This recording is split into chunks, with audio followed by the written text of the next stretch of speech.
یہ ایک ویڈیو ہے جس میں موت سے پہلے انسان کے ساتھ کیا کیا حالات ہوتی ہیں، کیا کیا کیفیت ہوتی ہیں، اس چیز کو سنیں گے اور جانیں گے۔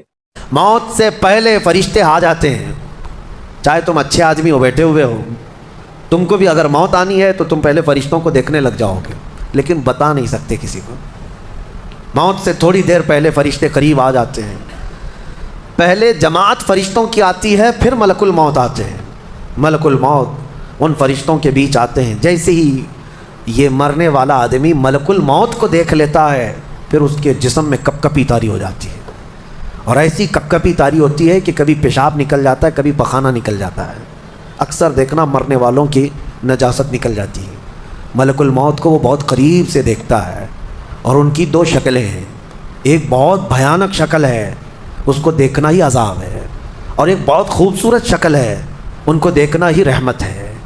وہ نیک بندوں کی روح نکالنے کے لیے جب جاتے ہیں تو خوبصورت شکل میں جاتے ہیں، اور جب گنہگاروں کی روح نکالنے جاتے ہیں تو بھیانک شکل میں جاتے ہیں، اور ان کو دیکھتے ہی مرنے والے کا جسم پیلا پڑ جاتا ہے، پیشانی اکھڑ جاتی، آنکھیں پھٹی رہ جاتی، اور پھر خرخرا آنے لگ جاتا ہے، یعنی خر کی آواز تیز ہو جاتی ہے۔ وہ بولنا چاہتا ہے اپنے پاس والوں کو، لیکن بول نہیں سکتا، بند ہو جاتا ہے۔ یہ وہ وقت ہے جب اس کے توبہ کا دروازہ بھی بند ہو جاتا ہے۔ اب اگر فرشتوں کو دیکھ کر کوئی توبہ بھی کر لیا، ایمان لایا، تو اس کا ایمان قبول نہیں۔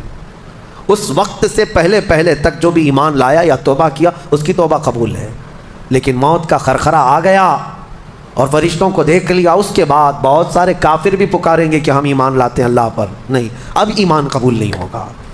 موت اتنی آسانی سے نہیں آتی، اس کا پروسیس ہے۔ فرشتے آتے ہیں، ملک الموت آتے ہیں، پھر اس کے بعد اس کو گھور کر دیکھتے ہیں، پھر اس کو چت لٹا دیا جاتا ہے، یا جس حالت میں بھی ہے وہ گر جاتا ہے، کھڑا ہے تو گرتا ہے، بیٹھا ہے تو گرتا ہے، موت آنے سے پہلے لڑک جاتا ہے۔ یہ ضروری بھی نہیں ہے کہ آج میں اپنے آپ کو سنبھال کر بیٹھا ہوں، اگر میری موت آنی ہے اسی کرسی سے گر جاؤں، اسی جگہ سے ہم گر جائیں گے۔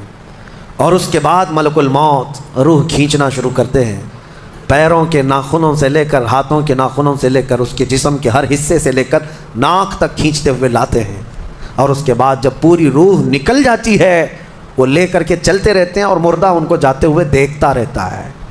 آنکھیں سب سے لاسٹ میں کھلی رہتی، کسی بھی مرنے والے کی آنکھیں بند نہیں رہتی، کھلی رہتی، وہ دیکھتا رہتا ہے۔ اسی لیے حدیث پاک میں ہے، جب کسی کی روح نکل جائے تو سب سے پہلے تم اس کی آنکھیں بند کر دو، ہمیں بند کرنا ہوتا ہے، اور اس کے بعد منہ بھی کھلا رہ جاتا ہے، منہ اوپن رہ جاتا ہے، فرمایا گیا منہ کو دبا کر بند کر دو۔ یہ سب نشانیاں ہیں میرے عزیزوں موت کی، سختیوں کی۔ اللہ ہمیں بھی موت سے پہلے موت کی تیاری کرنے والا بنائے، آمین۔ السلام علیکم۔